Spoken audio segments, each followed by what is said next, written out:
So with that, I'd like to welcome you all to our Friday Food Preservation series. Today, we're going to be diving into Pickling 101. And I'm so excited to be able to welcome Katelyn Andersen, our fantastic agent in Ravalli County. And she is going to guide us through some of the ins and outs of pickling today. So that everyone knows, we will be recording this and sharing it with you as well, so you can go back and look at this recording later, as well as some of the resources that are discussed today. Feel free to put any questions that you might have into the chat box as well, and we will address those throughout the presentation. And we are so excited. And so now I'm going to turn it over to Katelyn to start talking pickling with us. Thank you. Well, welcome to Friday, the last Friday in October. I can't believe the fall has really gone by so fast. And in my neck of the woods, we got some snow. So that meant that we had to shut down pretty fast last week. Today, we're going to be pickling peppers. So get out your Peter Piper peck of pickled peppers, and we'll be learning a little bit more about that later today. So welcome to my kitchen. One of the things with the pandemic is you get to welcome people into an informal teaching space. And I hope that my internet is successful. My daughter has a Zoom meeting later today, right in the middle of the class. So Brianna and I have things planned. So if I go into robot mode, Brianna is going to take things over. So just an FYI. So let me get my PowerPoint started for you.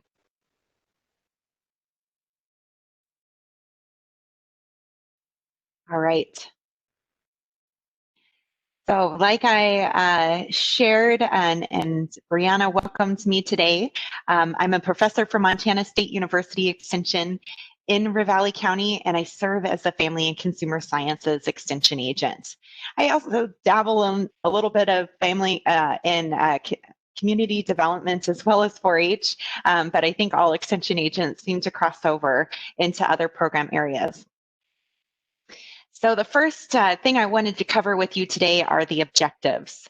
So we're going to be talking about what foods are pickled, the science and safety behind water bath canning, which is the way that you would process your pickles or any pickled products. Oops, it is going.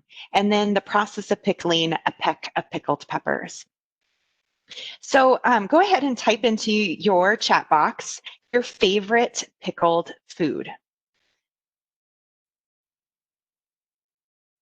That can kind of just show us a little bit more about what you have pickled. And I don't know where my chat box is. Oh, pickled beets, pickled peppers.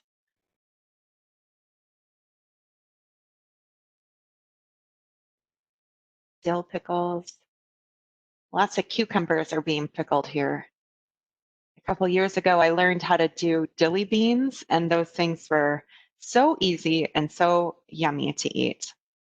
Oh, and we also have beans and carrots combo.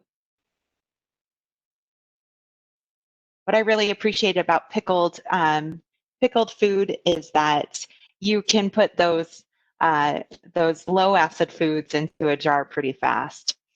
So we'll be talking about a little bit about that.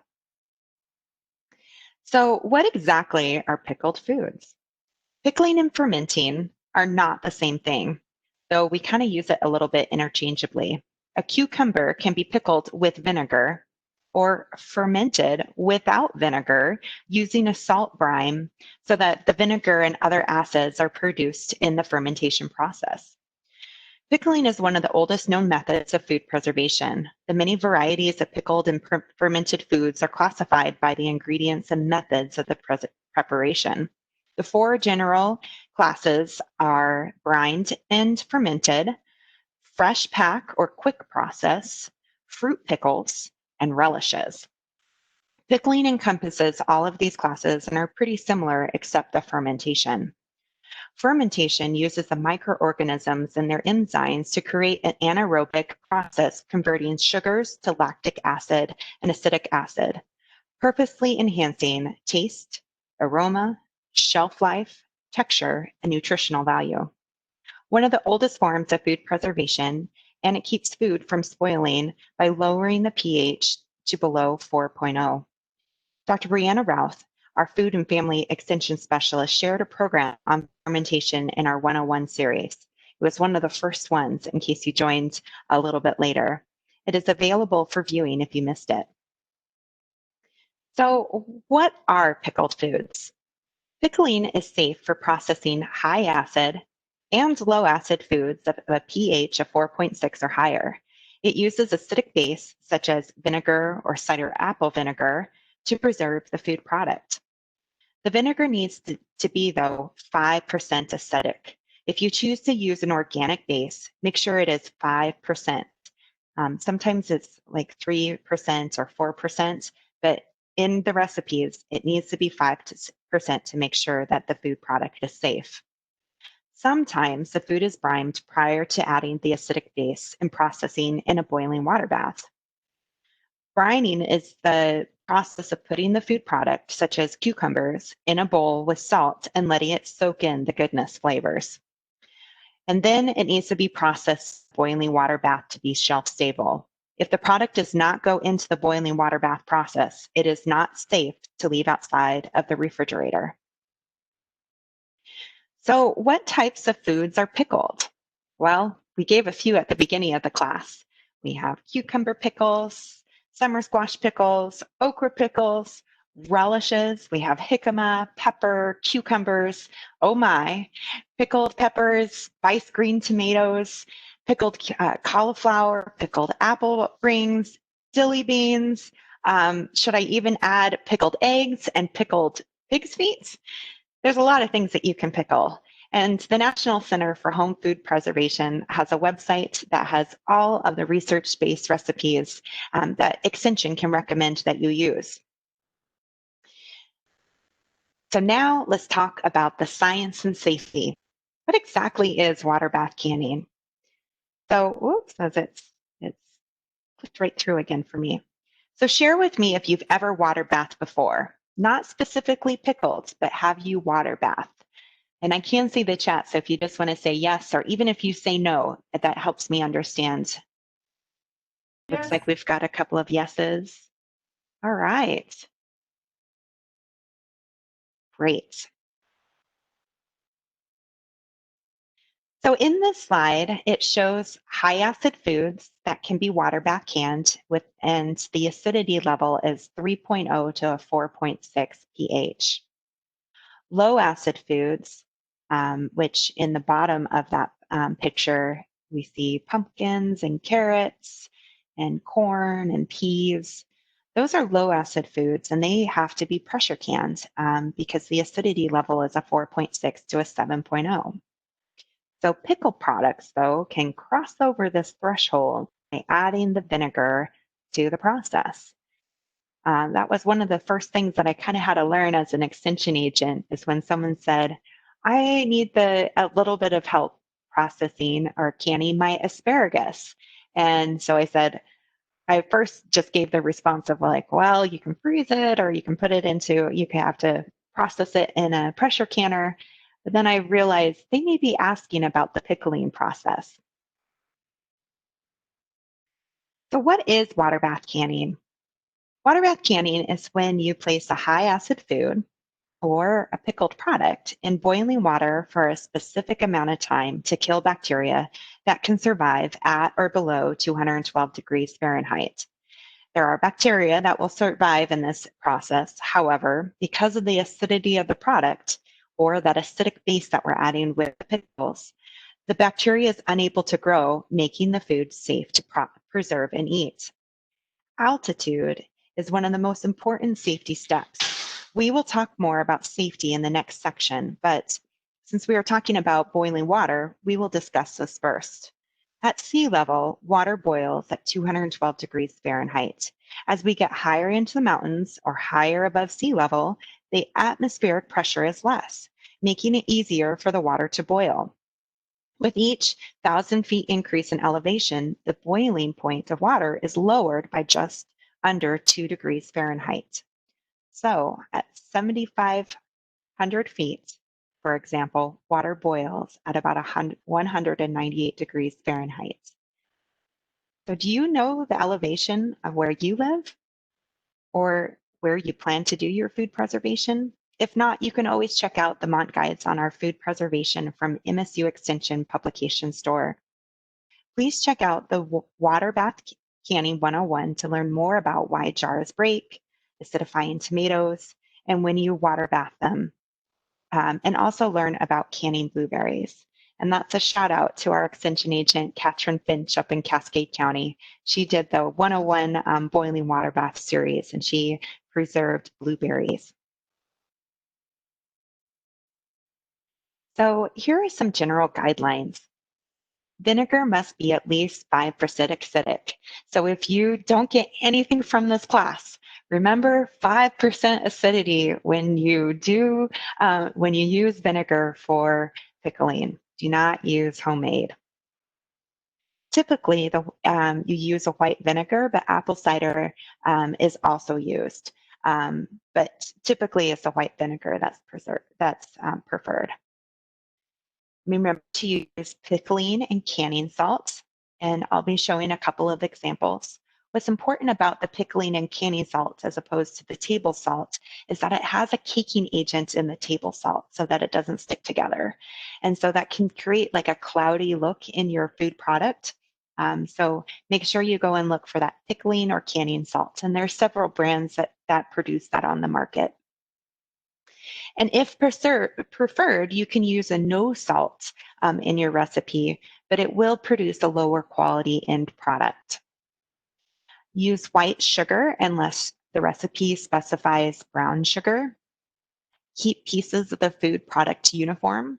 So that means that we want to make sure our slices and our bits and pieces of the food are the same size so that it's aesthetically pleasing, but then also we can make sure that the entire food product is, in the end, will cook the same level. Otherwise, we may have a big piece that may be a little bit, it may not taste the same or have the same texture in your mouth as a small little piece. It might be really mushy compared to it. With the spices, you can use a piece of clean cloth to create a bag for the spices to steep it in your pickling solution.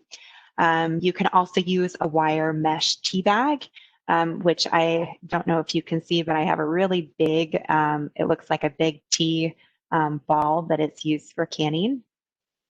And I'll show that when I take it off my screen. I also recently learned of a wire mesh steeping spoon, which the pictures are on the right-hand side.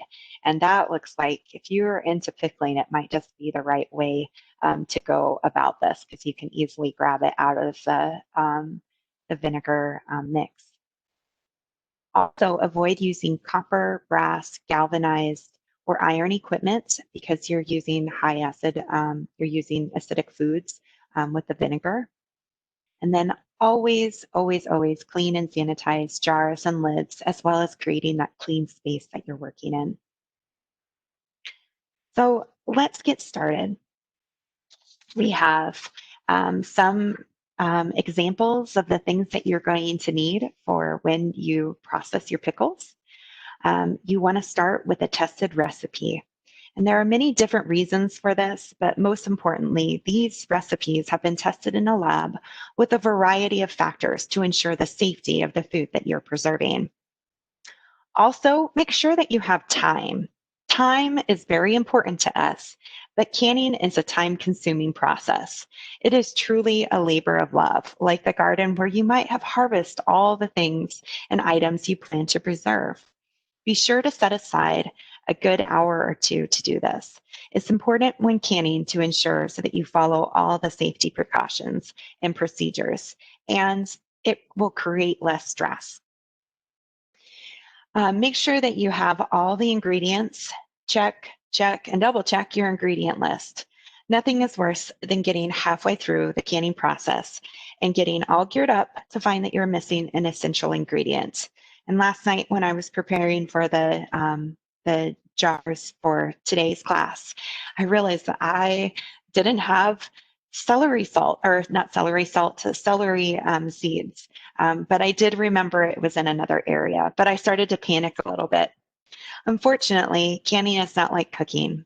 Canning is a science, and you must have all the proper ingredients to ensure a safe product. And finally, your equipment. While the essential equipment list is short, including a canner, canning rack, jars, lids, and rings, there are some items that can be helpful, including a jar lifter, or on the bottom on the left, it looks like it has some handles on here. A timer, or you can also use your microwave or sometimes your electronic device, such as your phone or Bluetooth. I'm trying to think of the generic term for a speaker that I can talk to. A bubble freer, which is right next to the jar lifter, a funnel, and a magnet wand to help lift the lids out of the warm water. So I'm going to stop sharing my screen and show you a few things that I have for you in my kitchen. And I think this might be when you want to toggle and make me a little bit bigger in that speaker view. So since we are at home, usually when I can in a class, I am at the mercy of whatever stove we are in. And some people really like flat top stoves, and I like a flat top stove. So I'm going to show you two different water bath canners that have bottoms. That one can work on a flat top stove and one cannot. So my flat top stove over here, of course, is very flat. And when people ask whether or not it's safe to preserve on, I say you have to look at your manufacturer's book. Sometimes it will say you can't preserve on it at all.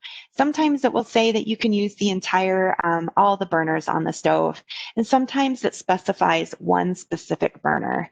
And my water bath canner is right here on the burner that I can use. So then you think, okay, I've got that, I'm good to go. The other thing that you have to think about, though, is the bottom of your canner. You want to make sure that it is a flat bottom, like this example right here.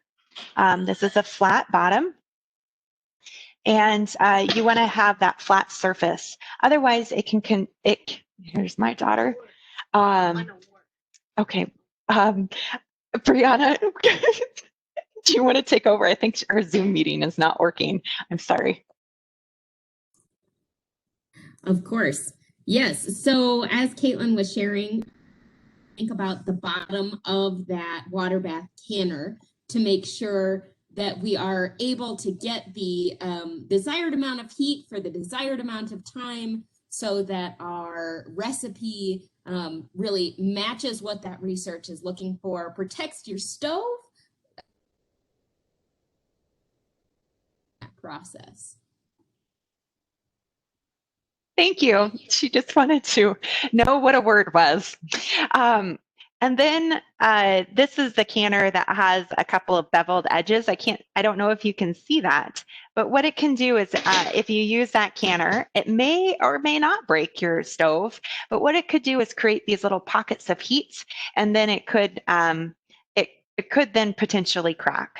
I have had a client who called and said, uh-oh, what did I just do? So it's really important to just be aware of what you're working with. And then I should also say that this particular canner that I have, it has a clear lid. And at first I didn't really think of that as a value, but I like to be able to see when it was boiling the water inside, so I didn't have to lift the lid. Just some things to think about. Now, definitely you can convert that you have if you have a rack at the bottom of your canner. The ones that I gave an example of, it has you do need some type of a rack for that same reason of just creating those pockets of heat so that the jar isn't sitting on the bottom of your canner. This is one example of a rack. I've seen lots of different variations in design, so it doesn't have to look like this. Ooh, that was squeaky. Sorry about that. All right, I'm going to go. Oh, I also wanted to show that there's lots of different brands on the market for pickling salt. So don't feel like you have to go out and get a specific brand, but do look for that pickling or canning salt so that it doesn't have that caking agent. Also on the market is lots of different tools and tricks to help you make it easy for pickling, but you don't have to do that either. You can follow those tested recipes from the university or from the National Center for Home Food Preservation, and it will walk you right through what spices you need. So it's a really simple process once you get the hang of the pickling. I'm going to go back to my PowerPoint.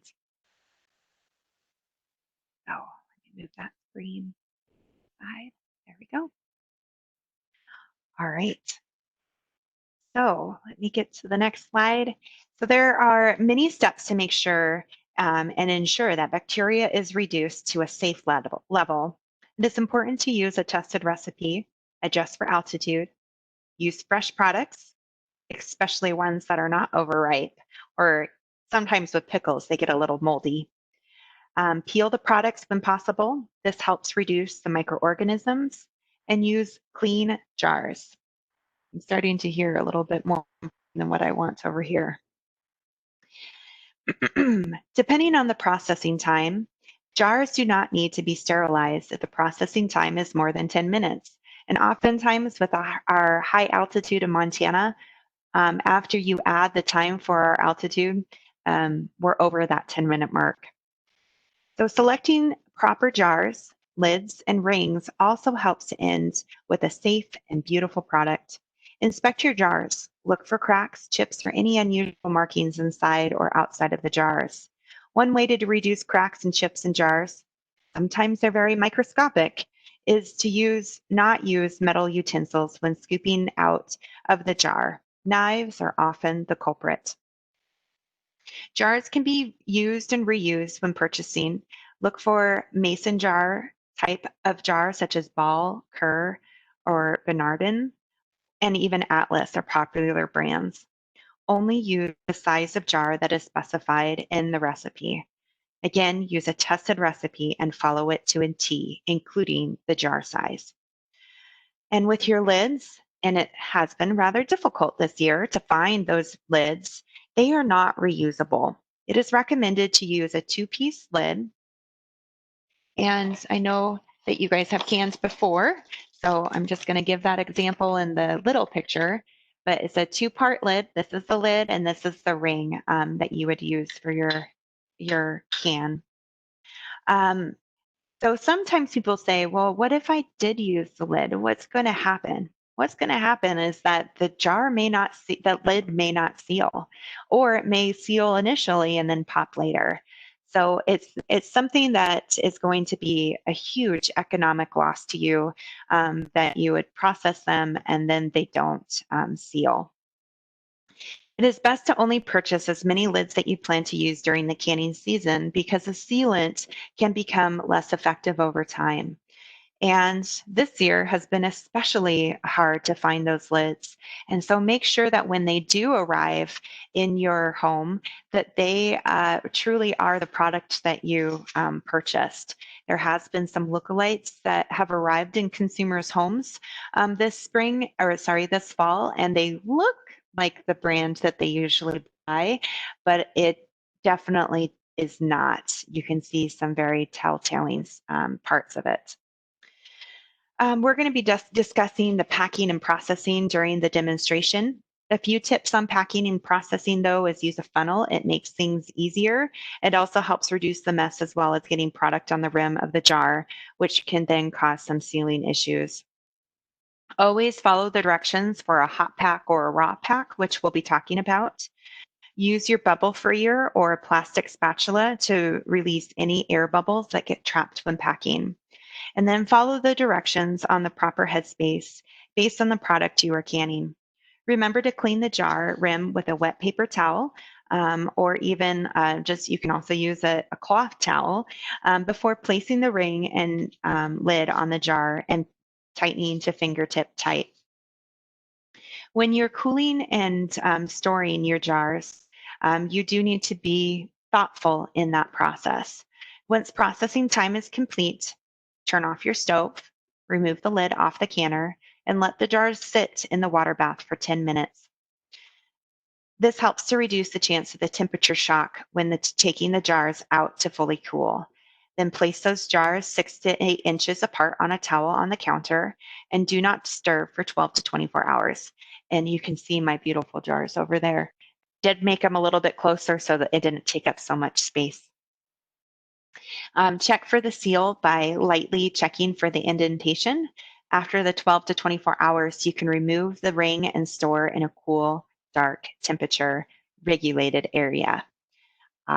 One winter, I kept my food products out in my garage because that's how much I don't have a lot of pantry space. And I accidentally left the garage door open and it froze that night, like a really hard, cold freeze. And I had a lot of broken jars, exploded cans, like from the grocery store in my garage. So don't make that mistake. Think about where you're putting that food product. So this next slide is on hot and raw pack. This can be a little confusing if you have always just kind of followed the recipe, not really thought about what type they're using, or if the recipe says you get to choose. If it's raw pack, it's this. If it's hot pack, it's this long to process. So in recipes, you'll see the terms hot and raw pack. Typically with pickled products, the directions will dictate one method over another, but not both. But if you do get to choose, here's the positives and negatives to both methods. With the raw pack, jars are filled tightly with freshly prepared unheated food. What you get is less food in the jar. Food may float. Trapped air may cause discoloration during storage, and foods that lose shape in cooking are easier to handle, though, in the raw pack.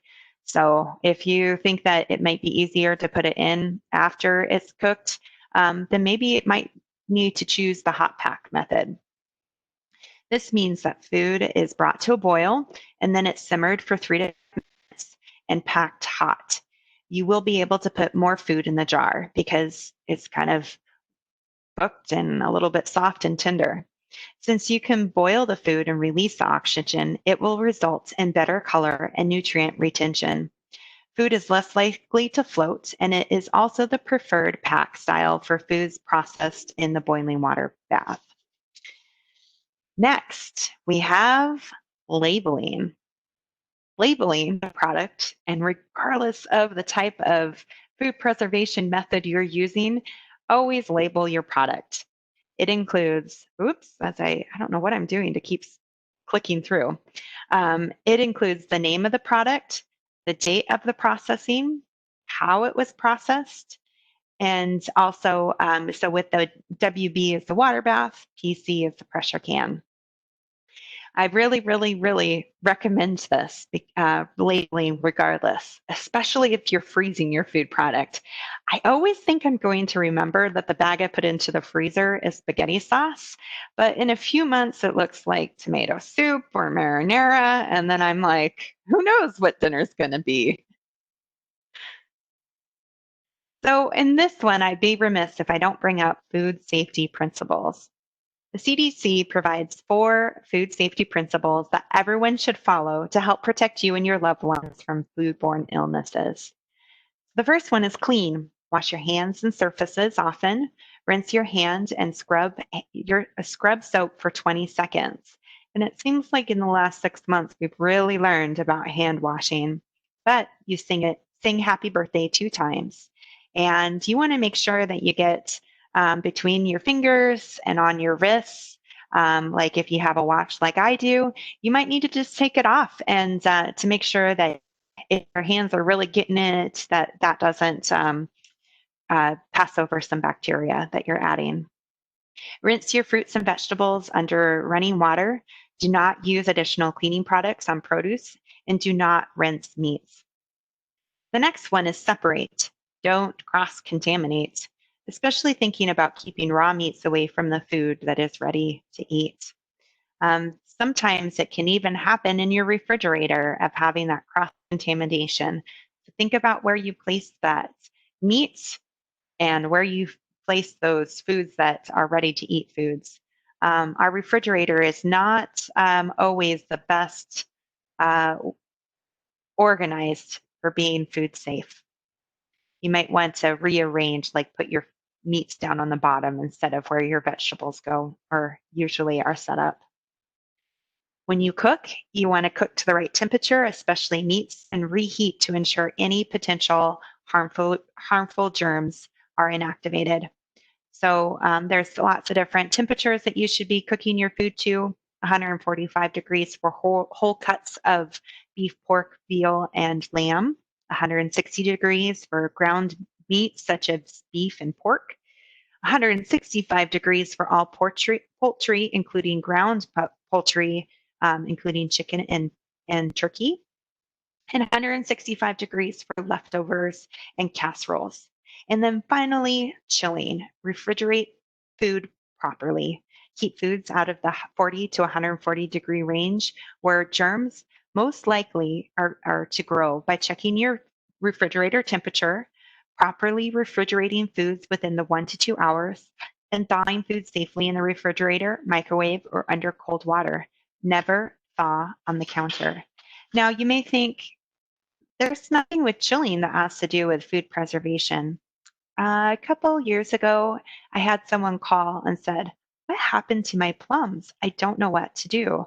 And we went through the recipe. She followed everything to a T. And so I said, think about everything. Like what happened? Like what could it be? What had happened is that she had so many plums that she was processing her plums.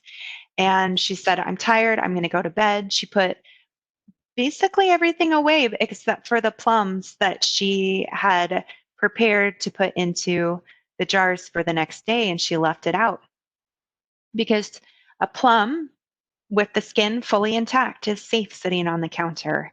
And she didn't think about how that food changes once you take off the peel and slice it, or the skin of the fruit, and you slice it. You now have created a new science experiment in your kitchen. So if you're in that step of when you're processing your food, just make sure that you put it into the refrigerator and so it's chilled and you can start the next day. So how do I preserve a peck of pickled peppers?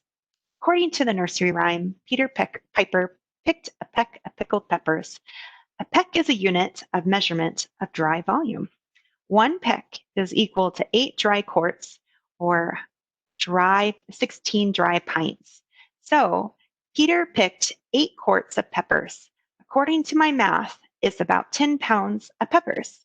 Today, I'm only pickling a quarter peck. So I'm really not pickling a peck of pickled peppers, but I'm pretty close. So the first step is collecting your supplies. Like we shared earlier, you need a canner, jars, lids, and rings, a tested recipe, fresh peppers, 5% vinegar, salt, spices, and water. Water is something to think about because it is a part of that process. If you have really, really hard water, you might just consider getting a gallon of water, a distilled water from your local grocery store. Also, you want to prepare the jars and peppers. So you wash your jars, your lids, your rings, your bowls, your utensils, and anything else that you're using. You want to thoroughly wash it. And some of those things I did prepare before today's class. You also want to wash your peppers well under warm running water. Choose ripe peppers without mold or soft spots, and prepare your spice station. That's something that in the recipe, I put in some mustard seeds and then I put in my celery seeds. And it's easy to just have that spice station set up so I can remember to put that in before I put the food product in.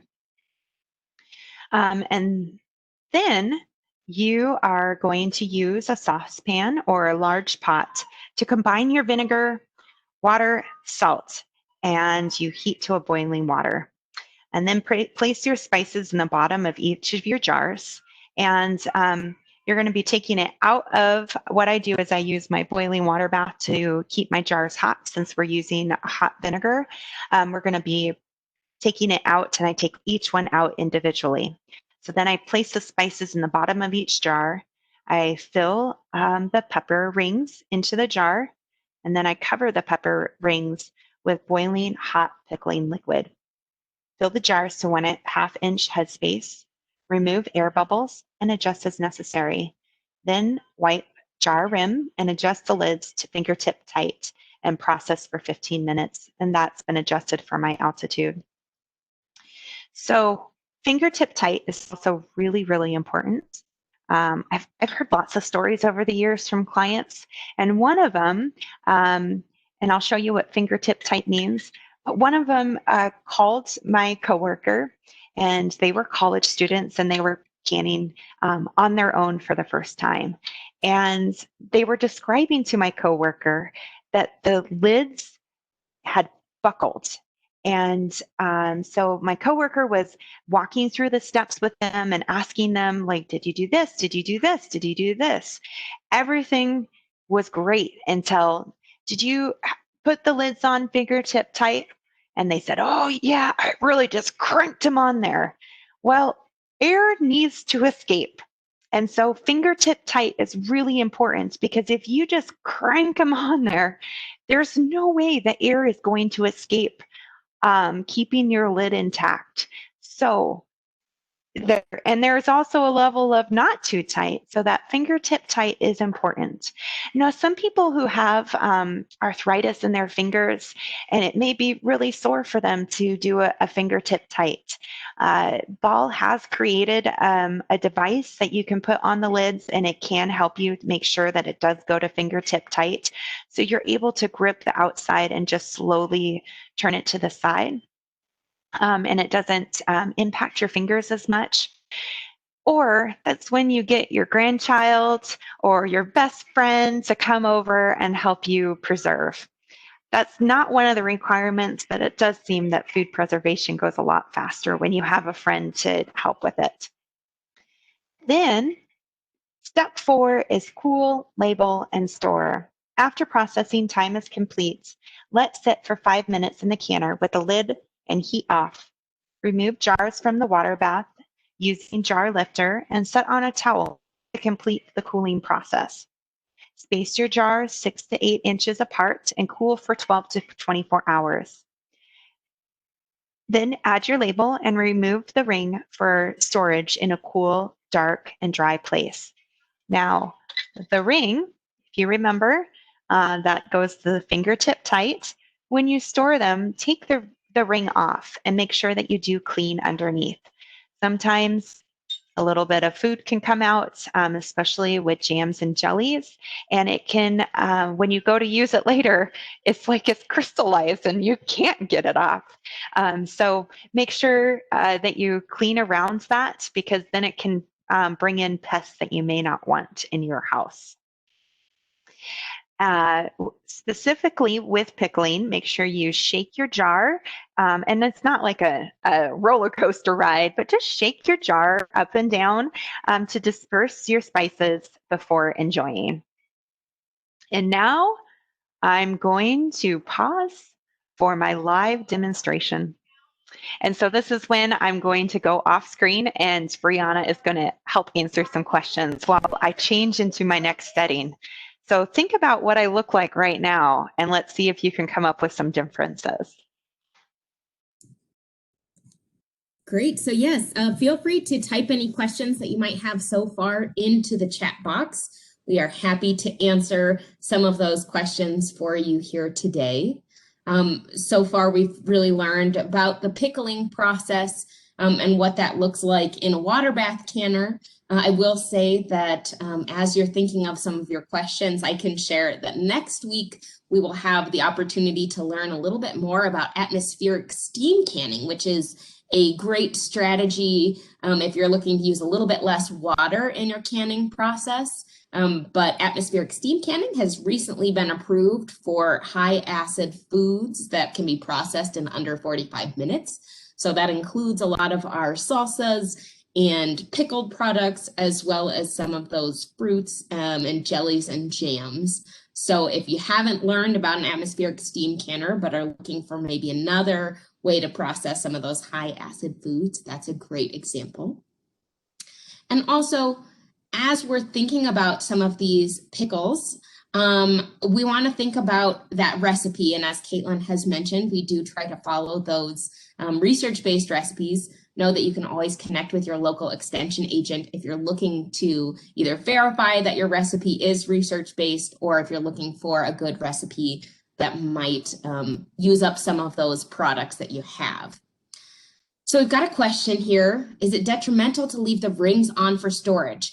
So that's a really good question. And as Katelyn mentioned, you do want to take the ring off after it has processed. That also is a good way to check the seal to make sure that it did seal correctly, and that seal is a solid seal for you. You can put the ring back on after you've cleaned the jar, but sometimes you can have some additional problems with things like you want to know for sure if the seal maybe broke before you took that can out to consume it. And sometimes if you put the ring back on, that might artificially hold the lid on if for some reason the seal did break. Say the bonding agent just wasn't strong enough on that particular jar. So we do generally recommend removing the rings. If you do put the ring back on, you definitely want to, again, leave some of the wiggle room, so you don't want it to be cranked on, as Katelyn was mentioning, so that the seal has the ability to, if it's gonna break, if something didn't happen right in that canning process, that you can remove it. But yes, you want to take off the ring to ensure that it's clean underneath that ring. And as Sheila's mentioning, sometimes it can get rusty if it gets moisture, or if some of that food snuck out in the canning process. Those are some of the reasons that we do want to take off the ring after that processing has occurred. So now I see that Katelyn is back. Feel free to continue to put some more questions in. We can answer them after this demonstration as well. But now I'm going to turn it back over to Katelyn. Hello. What things are different? Go ahead and put them into the chat. What things changed for me? I hope you can see everything.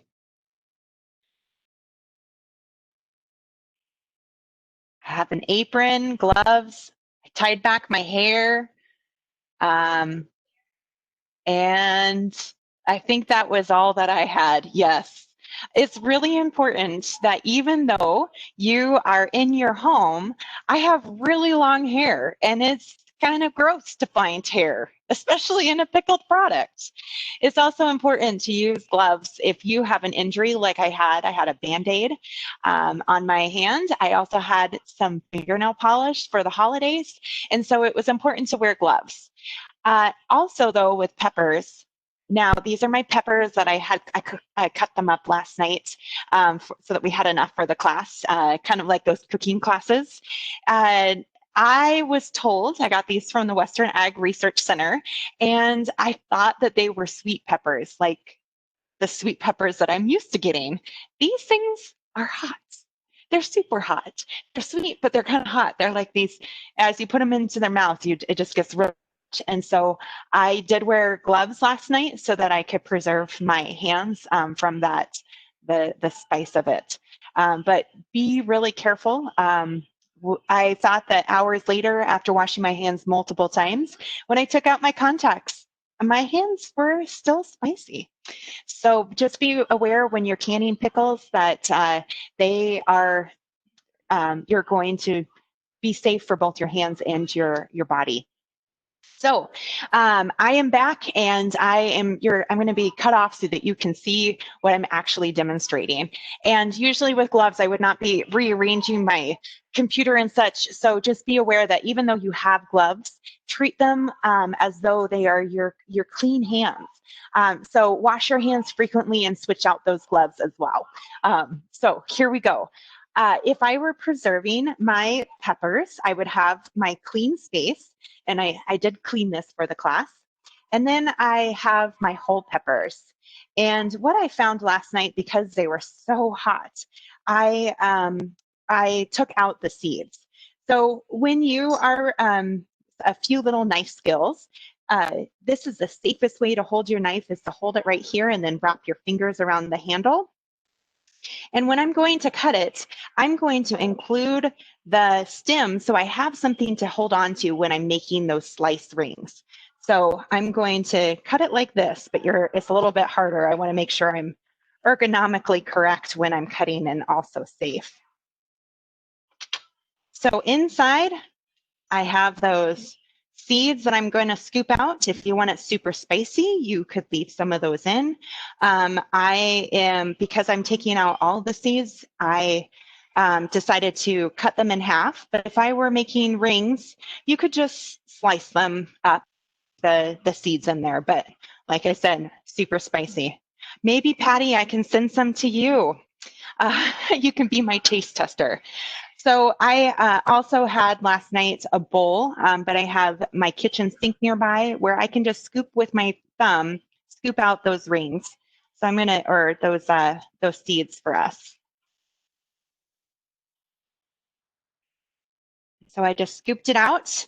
And then I'm able to use, I'm gonna do both of them since this one has a bigger stem on it. Then I'm able, as I'm cutting my rings or my strips, I'm able to hold on to my pepper and I'm able to get further up on that food product. So you can just do slices. Like I shared earlier, we want to make sure that they're uniform in nature so that it's aesthetically pleasing, especially if you're wanting to enter these in the fair. They seem to want to get out their ruler and measure. But when you're at home, it also just helps, like I shared earlier, to make sure it's a consistent texture with those food products as well. So I am going to set this to the side, and voila, I have cut a whole bunch of peppers, enough for my recipe. And today we're going to be doing the pickled yellow pepper rings from the National Center for Home Food Preservation. So I needed 2.5 to 3 pounds of yellow peppers. And with pickled peppers, you can interchange your peppers. If it's a thicker skin, you may want to remove the outside, like a poblano pepper. But with the sweet peppers and the banana peppers, the skin is really thin, so I did not have to remove the outside skin. So I have my pickled peppers, and then I also have 5 cups of cider vinegar. And how much acidity? 5% acidity. I also added 1.5 cup water, and I needed to bring it to a boil. So while we were teaching or while we were demonstrating over here, I have my vinegar ready in my pot. I also have my lid warm, and I also have my jar in here. Like I shared earlier, we needed to make sure that we sterilize our jars. If you are in an altitude that's lower than where we are in Montana, I like to put it into the pot so I know how many jars actually can fit into this pan. And then my jars are warm at that warm temperature so we don't have that shock that could occur if we put hot foods into a cold jar. It could crack. I have a towel so I can lay that out, and so I can put my jar on here. I have my nifty jar lifter. I'm taking it out of my water bath canner, setting it onto the towel, taking my funnel, and I am putting the rings. Oops, I forgot my spices. Oh, goodness. So I needed to put 1 tablespoon of mustard seed. You want to use those whole spices like we shared earlier, and 1/2 teaspoon of the celery seed. And I could only find my 1/4 teaspoon. So I'm using 2 of those just in case you're wondering why I'm putting so much in. Then continue filling up your jar with the rings. And I'm going to use someone else's example of how do you know how much to fill it up with? So they related it to putting your luggage into the back of your car. So if you put in 1 luggage and you drive around, it's going to get all over the place. Now, if you shove like everything in your dog into the back, there's not going to be enough space, and your food product actually will get, or your luggage in that example, could even get damaged. So it's kind of a fine line of pressing down so much food and then also making sure that it's tight enough that you fill the jar. You want to have 1/2 inch headspace. That's according to the recipe. The tested recipes will tell you how much headspace. And it looks like there's a couple of spaces down there. So once I fill in my my apple cider vinegar, I can kind of get my bubble freer to see if I can add a little bit more in there. So my bubble freer also has a measurer, so I can see before I put that cider in, apple cider vinegar in, kind of where I'm at. And I kind of just make sure that I truly have that 1/2 inch headspace without any rings kind of sticking up. Next, I am going to put my funnel on and get my ladle to put my vinegar mix into my jar.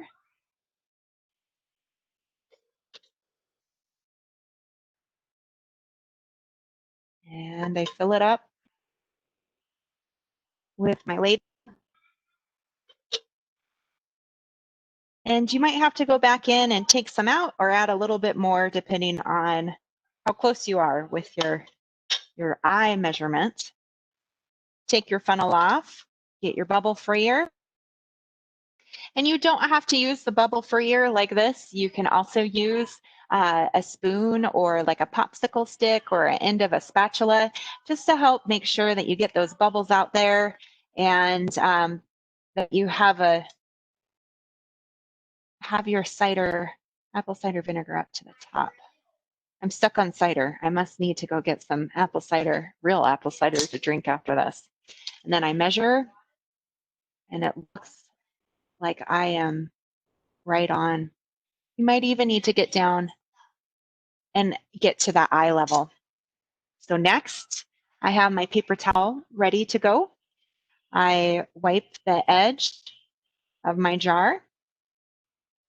And with hot jars, you might just need to slowly turn it.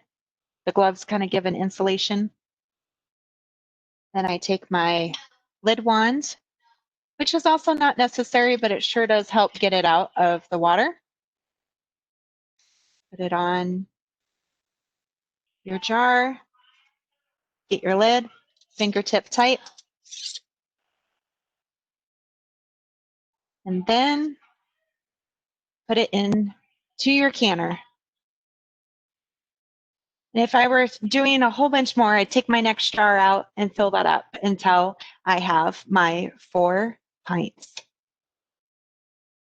So I'm going to take off my gloves so I can touch my computer. To wrap up, the last few things on my slides are some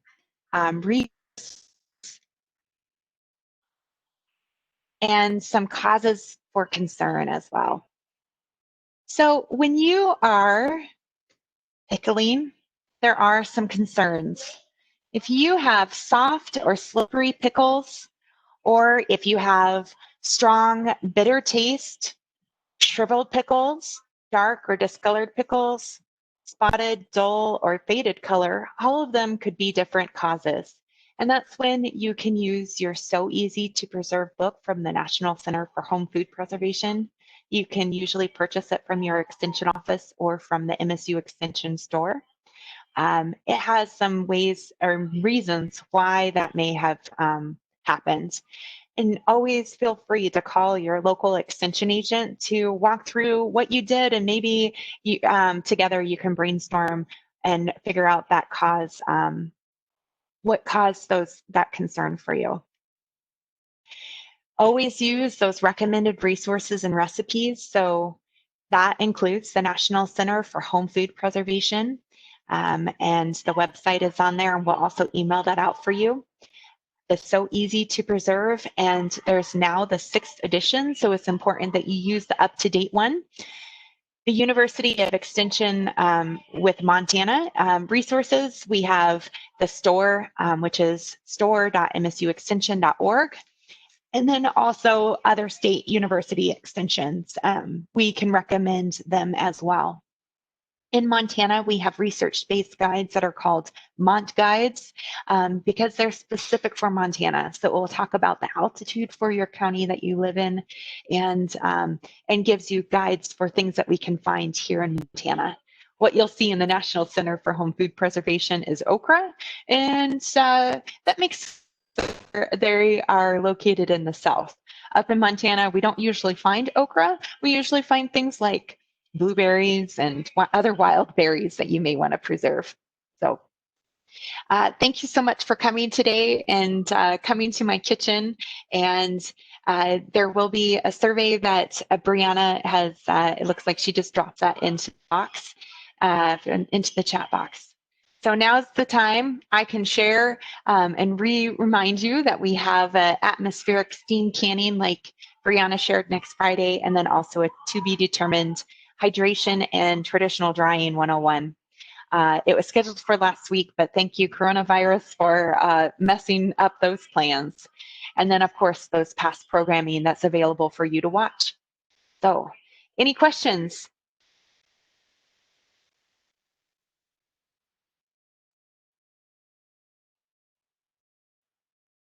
You can go ahead and take yourself off mute or even drop it into the box, chat box. Thank you, Mary Fran. This has been a really fun series to collaborate with our coworkers and share it. I only had to stress about one class instead of all 10. Yes, you want to try some peppers. Yes, Wendy, and try those dilly beans. I really like those. They can be added to salads and also add some flavor to drink mixes as well. Dilly beans. So Katelyn, I'll bring up one question that often comes up when we're thinking about pickling. Can we change the amount of salt or sugar in those pickling recipes? I feel like it's a trick question. I believe so. Because it's not, I feel like I'm a trick. This is when someone's calling me in and I'm like, I think so, but let me double check my resources. And I would go to a tested recipe book over here, but the vinegar is the key to preserving the product, the acidic base. I think if you were to cut out the sugar or cut out the salt, your product may taste different. And so you are going to experience a different product than your neighbor just because you're using a different recipe. But that acidic base is what preserves the pickles. Did I answer it correctly, Dr. Routh? Yes, I think so. But I would say we do have different recipes if you're thinking about like a low sodium or a low sugar pickle. So do check those resources so you can find something that is still tasty in that pickle quality that you're looking for. But you can shift around some of the spices. You don't want to, as Katelyn mentioned, you can interchange the type of peppers, for example, in the pickled pepper recipes, but you don't want to change the amount. Whereas spices, you can get a little different variation in those spices and still keep those recipes safe. But when you're thinking about those sugar and salt, they have some other benefits beyond just the taste that can add to maybe the quality of the food that you're getting. So look for a recipe that might align with maybe the quantity or the type that you're looking for. Any other questions?